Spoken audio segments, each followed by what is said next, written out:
YS Bharati గారు రాజకీయాలు అడుగుపెడితే రాణిస్తుందా? ఎలా ఉండబోతుంది? ఫలితాలు ఏమైనా ఉంటాయా? వైఎస్ భారతి గారికి అవసరం ఏముంది? She is a very dynamic lady and very educated lady. ధైర్యానికి మరో పేరు ఆమె. కాబట్టి ఆమె రాజకీయాలకు రావాల్సినటువంటి పరిస్థితులు వస్తే వస్తారు. అవసరం లేదు. ఎందుకంటే ఇక్కడ పాలిటిక్స్ ఇంకా మామూలు నార్మలైజ్డ్ సిచ్యుయేషన్లో ఉన్నాయి. ఇంకా విజృంభించలేదు ఇవన్నీ కూడా.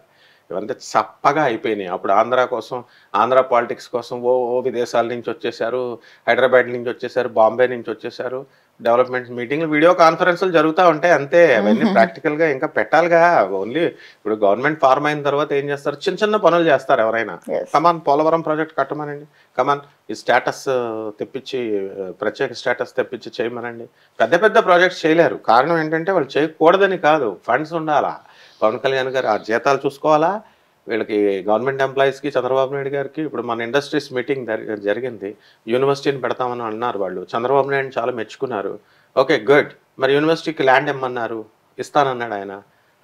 ఇది ఇవ్వలేదు కాబట్టి వేరే స్టేట్కి వెళ్ళిపోయిందని చెప్పారు. ఇప్పుడు ఇమ్మనండి, ఆంధ్రాలో ఉంది కదా, కొత్త ప్లేస్ డెవలప్ అవుతుంది కదా, ఎంపవర్మెంట్ జరుగుతుంది. Not the video conferences. We should be very practical.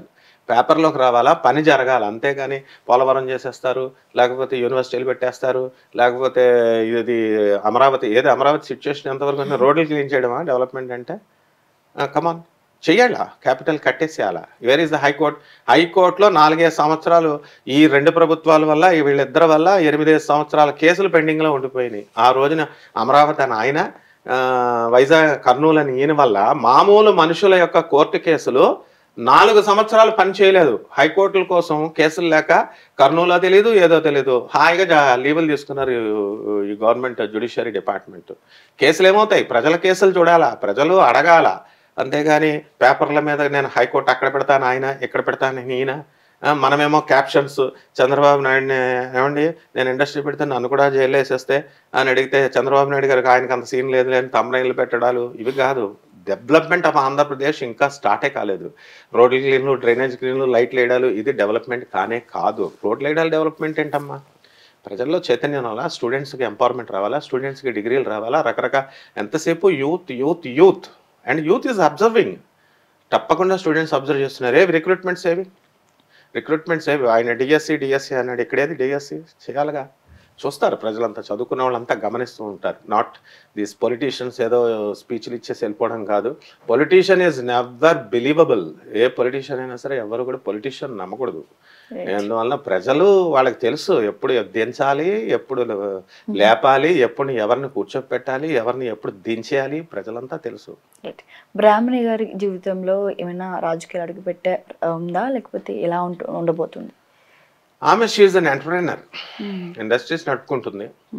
She educated lady. ఇప్పుడు ఆమె రాజకీయాలకు రావాల్సినటువంటి అవసరం ఏముంది? రాజకీయాలకు రారు. ఎందుకంటే లోకేష్ ఉన్నాడు కదా రాజకీయాలు చూసుకోవడానికి.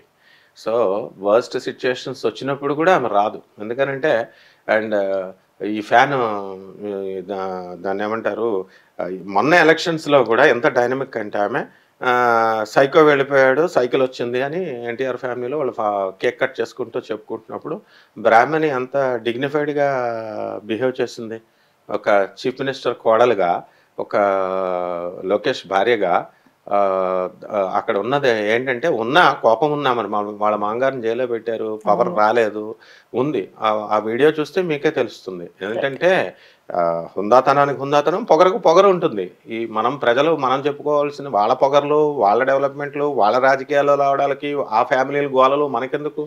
We want the development of Andhra Pradesh.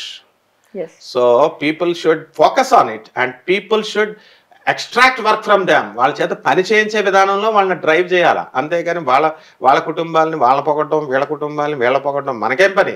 We have casted our vote and we have to extract work from them. ఆ పాలసీలో ప్రజలు పనిచేయాలి. వచ్చే ఎన్నికల్లో ఏపీ ముఖ్యమంత్రి ఎవరైనా మారే అవకాశం ఉందా, లేకపోతే అదే కంటిన్యూ అవబోతుందా? సరిగ్గా చేయకపోతే దించేస్తారు కదా, సరిగ్గా చేయాలా. ఇప్పుడు చీఫ్ మినిస్టర్ పోస్ట్ అనేటటువంటిది ఒక బెల్లం లాంటిది. దానికి కావాలని ప్రతి ఒక్కళ్ళు ట్రై చేస్తారు. జగన్ గారు ట్రై చేస్తారు, పవన్ కళ్యాణ్ గారు ట్రై చేస్తారు, చంద్రబాబు నాయుడు గారు ట్రై చేస్తారు, అవసరమైతే లోకేష్ గారు కూడా ట్రై చేస్తారు. కొత్త కొత్త పార్టీలు రావచ్చు. ఇలా రకరకాలుగా ఉంటాయి. ఎట్టి పరిస్థితుల్లో అందరికీ ఈక్వల్ ఛాన్సెస్ ఉన్నాయి. సో ఎవరికి ప్రజలు ఏం చేయాలా, ప్రజలు వాళ్ళు డెవలప్మెంట్ ప్రపోర్షనేట్గా ఎంత అయింది, ఓ దురాశపరంగా ఓ కాదు, ఊరికి నేను టార్గెట్స్ ఇచ్చారు, ఎంత ప్రపోర్షనేట్గా ఎంత జరుగుతుంది గెస్ చేసుకోవాలా, చూస్తారు. And they will assess their work level ఏ విధంగా చేశారు. ఆ చేసిన తర్వాత వెళ్ళి ఐఏఎస్ ఆఫీసర్స్ ఐపీఎస్ ఆఫీసర్స్ సెల్యూట్లు కొట్టి బుకేలు ఇస్తే అయిపోయింది ఆ డెవలప్మెంట్. సీఎం గారు ఓకే ఓకే అని మీడియా కాన్ఫరెన్స్లు పెట్టేస్తే అయిపోద్దా? నో, అసెస్మెంట్ ఉంటుంది. అసెస్మెంట్ ప్రజలు చేస్తారు. ఏ ఆఫీసర్స్ చేయకపోయినా, ఏ చీఫ్ మినిస్టర్లు చేయకపోయినా, ఏ డిప్యూటీ సీఎంలు చేయకపోయినా, ఎవరు బట్టి విక్రమార్క గారికి ఇక్కడ డిప్యూటీ సీఎం, ఆయన ఎవరైనా డిప్యూటీ సీఎం పోస్ట్ అనేటటువంటిది ఒక మామూలు అన్ఇంపార్టెంట్ పోస్ట్, అది దానికి పెద్ద సీన్ లేదు. పవన్ కళ్యాణ్ గారు చేస్తున్నారు కాబట్టి deputy CM deputy CM deputy CM అని క్యాప్షన్స్ పెడుతున్నాం మనం మీడియా వాళ్ళు. మరి బట్టి విక్రమార్క గారు చక్కగా సైలెంట్గా వర్క్ చేసుకుంటూ వెళ్తున్నారు. కాబట్టి వర్కింగ్ స్టైల్ చూస్తారు. ఏదో ఆయన మన నిజాయితీగా మాట్లాడేస్తాడు, ఆయన దెబ్బలాడేస్తాడు, ఫండ్ తీసుకొచ్చేస్తాడు, ఎంత తెచ్చాడో చూద్దాం కదా త్వరలో. అలాగే జగన్ గారు ఏం చేస్తాడో ఆయన యాక్షన్స్ చూద్దాం, ప్రజలు అసెస్ చేస్తారు. సో అందరికీ ఛాన్సెస్ ఉన్నాయి, అంతేగాని అన్బయాస్డ్గా చెప్పడాలు, ఇవి బయాస్డ్గా చెప్పడాలు ఇవేమి ఉండవు. ప్రజలు ఏంటంటే 2 యూజ్లెస్ గ్రూప్స్ ఉంటాయన్నమాట. ఒకటి వైఎస్ఆర్ పార్టీ గ్రూపు, ఇంకోటేమో TDP group, Pavan Kalyan group అని. వాళ్ళని తిట్టుకోవడం, వాళ్ళని వీళ్ళు తిట్టుకోవడం. బయాస్డ్గా వాళ్ళు ఉంటారు, అన్బయాస్డ్గా నిష్పక్షపాతంగా మనం చెబుతాం. ఏ పార్టీ కాదు, మనకు కావాల్సింది సిస్టమ్ ఆఫ్ వర్క్. జ్యుడిషియరీ కానీ ఏదైనా సరే, గవర్నమెంట్ కానీ, గుడ్ గవర్నెన్స్ రావాలంటే ఒక సిస్టమ్ ఉండాలా. ఆ సిస్టమ్ చేయిస్తుంది పనులు, వీళ్ళు కాదు చేసేది. చీఫ్ మినిస్టర్స్ మారచ్చు, డిప్యూటీ సీఎంలు మారచ్చు, మినిస్టర్స్, క్యాబినెట్ మినిస్టర్స్ అందరూ, కౌన్సిల్ ఆఫ్ మినిస్టర్స్ మారచ్చు. Educated people will know how to cast the vote and how to drive the public. The educated person knows. So Rahul Gandhi garu ప్రధాని అయ్యే అవకాశాలు ఉన్నాయా ఆయన జాతక ప్రకారంగా? 100% ఉన్నాయి ఆయనకి. లేదని ఇప్పటికీ చెప్తున్నారు వీళ్ళు. మరి కాంగ్రెస్ పికప్ అయిపోలేదా? ఎవరికైనా సరే 3 సార్లు చేసేసరికి మొహం వచ్చేస్తుంది. మోడీ గారు ఇప్పటికి చేసుకుంటూ వచ్చారు. భారతదేశాన్నే మరి ఈ యొక్క ప్రపంచ పటాల్లోకి, రెవెన్యూలోకి తీసుకొచ్చారని అన్నారు. మరి వెయ్యాలిగా, మొత్తం అన్ని ఓట్లు వెయ్యాలిగా. మెజారిటీ ఎందుకు తగ్గారు? కాంగ్రెస్ ఎందుకు పికప్ అయింది? ఇప్పుడు అమెరికాలో ఉన్నటువంటి ఎన్ఆర్ఐలు ఎంత కష్టపడుతున్నారో తెలుసు. అలాగే ఆస్ట్రేలియాలో, తర్వాత లండన్లో ఉన్నటువంటి నా స్టూడెంట్స్ అందరు లైఫ్ స్టైల్ నేను చూస్తాను. ఇక్కడ వాళ్ళకి ఏం తెలుస్తుంది? దూరపు కొండలు నునుపని. వీళ్ళేంటి, ఫారెన్ అక్కడ మాట్లాడేవాడు ఒకడు ఉంటాడు, అక్కడ చేసేవాడు ఒకడు ఉంటాడు. వాళ్ళు ఎంత వర్కింగ్ స్టైల్ ఎలా ఉంటుంది, హార్డ్ వర్క్ ఎంత ఉంటుంది, ఐసోలేటెడ్ ఏరియాస్ అవన్నీ. మరి అక్కడే రెవెన్యూ లేదు, ఇంకెక్కడ ఇండియా చేసేది ఏముంది? ముందు సునీత విలియమ్స్ని తీసుకురమ్మనండి ఫస్ట్. పైకి కూర్చోపెట్టారు అక్కడ అమెరికా. ఆమెమో నేను ఇండియన్ అని చెప్పుకోవచ్చుగా, నేను అమెరికన్ అని చెప్పుకుంది, అమెరికన్ సిటిజన్షిప్ ఉందని. ఆమె మొన్న మెసేజ్ పంపింది ఇండియాకి, ఏమని పెట్టింది, అంత అనుకూలంగా లేదు అని. What does it mean? What does the statement mean? అంటే వీళ్ళు తెస్తారనా తేరనా? లేకపోతే ఇస్రో 2 సైంటిస్టులని మొత్తం 4 పంపాలని అనుకుంటున్నారు మళ్ళీ అమెరికన్ కొలాబరేషన్తో. వద్దనా అవునన్నా? రెండు ఇస్రో తరపున, 2 వాళ్ళ తరపున. అక్కడ లేకపోతే ఆమె పొజిషన్ గురించి చెప్పిందా?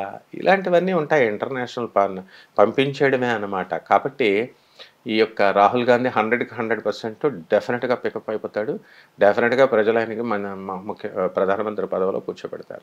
ఇప్పుడు ఆపరేషన్ లేకుండానే మోకాళ్లకు ప్లాస్మా ట్రీట్మెంట్. మీ ఆర్థోపెడిక్ సమస్యలన్నిటికీ రోబోటిక్ టెక్నాలజీ ద్వారా తక్కువ ఖర్చుతో శాశ్వత పరిష్కారం. Free consultation. ప్రతి ట్రీట్మెంట్ పై 20% డిస్కౌంట్. ఈ ఆఫర్ కొద్ది రోజులు మాత్రమే. త్వరపడండి. V9 hospitals 9281465842.